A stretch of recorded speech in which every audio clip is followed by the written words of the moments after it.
Well, it's a public education success story for inner city kids. The Eagle Academy for Young Men is a system of 6 schools open to grades 6 through 12.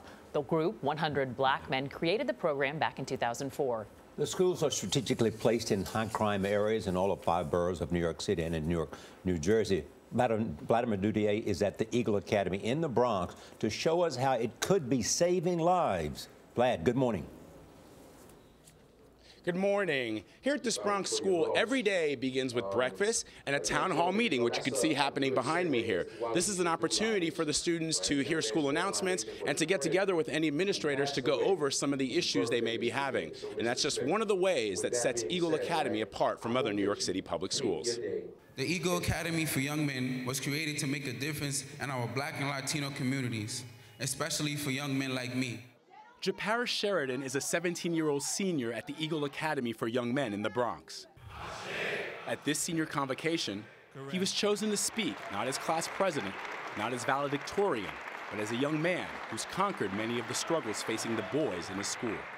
I was heading down the same vicious cycle that so many of today's urban youth get caught up in. A path that only has 2 potential outcomes, either prison or death. Before I came to Eagle Academy, it was constant fights, getting arrested. Arrested? Yes. How many times were you arrested? Maybe 4 to 5 times. Japaris, the oldest of 6, lives in a violent and crime-ridden neighborhood in the North Bronx. Like 67% of black children in America, Japaris has grown up in a single-parent home. Adding to his problems is the fact that both his parents were incarcerated on drug charges when he was 9. He took it the hardest because he was the oldest. I had many nights that I cried, like blaming myself. His mother, Mercedes Smith, admits it hasn't been easy for him. We're not that far from the projects where it's always shootouts. Even on this block, the back block, shootouts, a lot of fights, a lot of gangs. They wanted him to join gangs.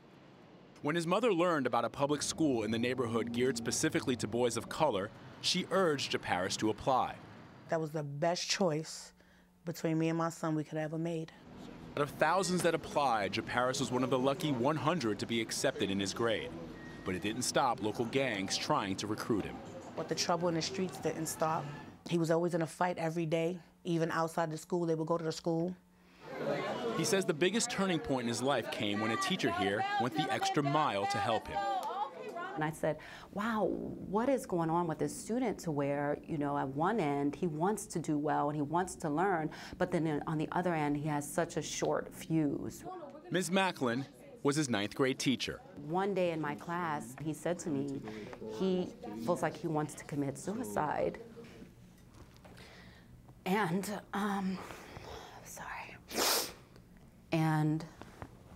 I talked to him about why he wanted to commit suicide, and he just said that he was going to die anyways. He was going to get killed on the street. So that equals the 136? From that day on, Ms. Macklin has been Japaris' advocate, providing counseling and support. That was the first time a teacher ever went above and beyond to help me.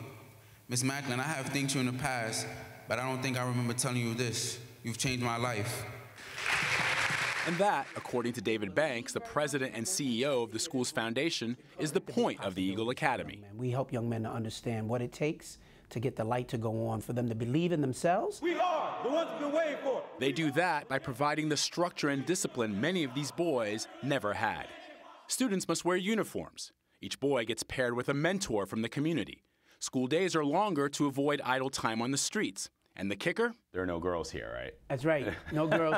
And it makes a huge difference. I'm sure it does. Right?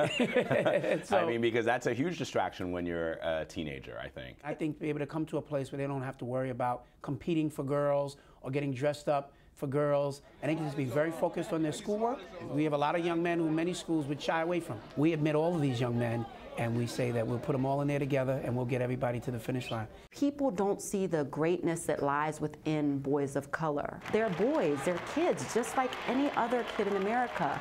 And with the right direction, they can soar. I remember watching convocation from the sidelines as a freshman, sophomore, and junior. Now I am here. I made it. That school will be forever in my memory, my heart, and grateful to them as well because they didn't give up on him.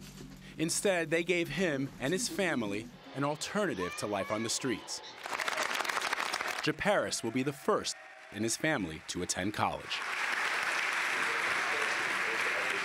Today, Eagle Academy has about 2,000 students in their classrooms. They hope to have 4,000 by 2021. The goal after that, to replicate this progress across the nation. Gail? I know. That's such a great story, Vlad. David Banks and his team do amazing work there. You know, somebody told me once long ago, if kids don't think you care, they don't care what you think. And you can tell at Eagle they care.